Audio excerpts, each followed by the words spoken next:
Halo, selamat pagi anak didik Bapak semuanya. Bagaimana kabar kalian hari ini, Nak?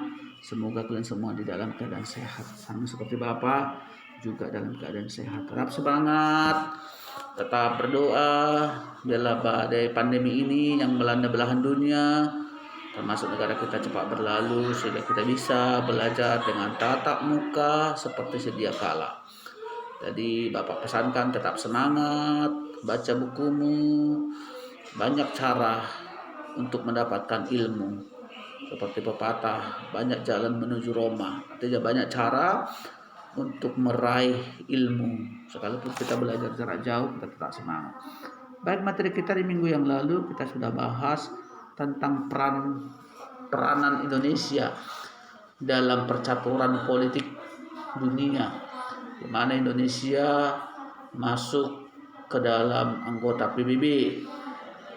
Itu membuktikan Indonesia diakui oleh dunia bahwa Indonesia itu sudah sebuah negara, dan juga Indonesia ambil bagian di dalam perdamaian dunia. Kedua, peran Indonesia, kita ulang kembali materi kita di minggu yang lalu. Kedua, peran Indonesia dalam ASEAN, Associated of Southeast Asian Nation, di mana membuktikan Indonesia sebagai negara yang ada di negara-negara serumpun yaitu ASEAN, kita juga punya peranan. Bahkan Indonesia termasuk tokoh yang menggagasi, negara yang menggagasi berdirinya ASEAN, supaya negara ASEAN ini kan negara-negara ketika itu masih negara berkembang, jadi perlu menyusun kekuatan, membentuklah organisasi supaya dunia melihat bahwa negara-negara serumpun ini juga memiliki peranan penting di dalam percaturan dunia.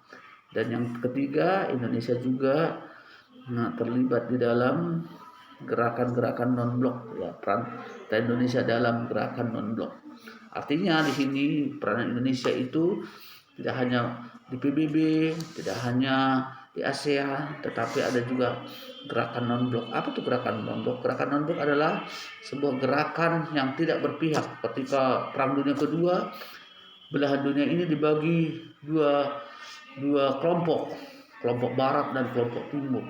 Kelompok Barat yang cenderung liberalis dan demokratis, sedangkan kelompok Timur berhaluan komunis. Jadi Indonesia tidak mau terjebak, tak mau hanya mendukung kelompok Barat ataupun kelompok Timur, tetapi kita ada di gerakan non-blok, artinya tidak berpihak kepada satu blok. Kita boleh bekerja sama dengan negara-negara yang ada di blok Barat, juga boleh bekerja sama dengan negara yang ada di blok Timur. Itulah gerakan non-blok. Baik, karena sudah begitu saya uraikan dan tugas kamu hari ini, ada materi di situ, itu proyek kewarganegaraan. Nah, kerjakanlah itu sampai uji kompetensi, karena materi di bab 4 ini sudah habis. Nah, kerjakan ini sampai selesai, ya. Nanti antarkan ke sekolah. Ya, ini dia. Sampai ke sini, sampai ke bawah seterusnya.